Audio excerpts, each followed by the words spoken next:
위탁모는 15개월 된 아기에게 하루 한 끼를 줬습니다. 어떤 날은 우유 한 잔이 전부였죠. 왜냐? 아이가 설사를 해서 기저귀를 자주 갈아주는 게 싫었거든요. 아이를 보면 화가 났는지 폭행도 수시로 했습니다. 그러다 아이는 의식을 잃었고 뇌의 80%가 손상된 채 숨졌습니다. 지난 10월 발생한 서울 강서구 화곡동 시설 사설 위탁모 아동학대치사 사건 얘기입니다. 이 사람은 아동학대가 이번이 처음이 아니었습니다. 2년 전에는 아이의 부모가 보육료를 주지 않는다는 이유로 아이를 목욕시키다 일부러 화상을 입혔습니다. 또 올해 초에는 6개월 된 이 아이를 욕조에 빠뜨려서 숨을 못 쉬게 하며 심지어 그 장면을 동영상으로 찍기까지 했습니다. 드러난 것만 이 정도니 그동안 얼마나 더 많은 몹쓸 짓을 했을지 모를 일이죠. 아이의 비명이 자주 들리니 아무래도 이웃 주민들이 보기에도 이상했겠죠.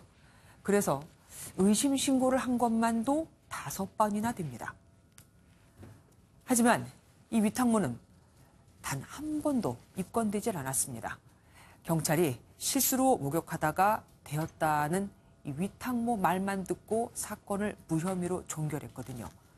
나머지 신고도 모두 위탁모의 진술만 듣고 혐의가 없다고 판단했습니다. 한 번이 아니라 5번이나 그랬는데 정말 제대로 꼼꼼히 둘러본 게 맞을까요? 게다가 이 위탁모는 정신병력도 있었습니다. 10년 넘게 심한 우울증을 앓았고 검찰 조사 결과에서는 폐쇄병동에 입원했던 사실도 드러났습니다. 그런데 위탁모를 무려 7년이나 했습니다. 왜냐고요? 우리나라에는 사설 위탁모가 능력과 인성을 갖췄는지 검증할 시스템 자체가 없거든요. 여성가족부, 보건복지부, 지자체, 그 어디에도 이들을 관리하는 부서나 법령은 없습니다. 그러니 부모들도 이 사람이 자격이 있는지 되는지 확인할 길이 없고 어쩔 수 없이 그냥 믿고 아이를 맡길 수밖에요. 우리와는 달리 해외에서는 사설 위탁모 자격이 까다롭습니다.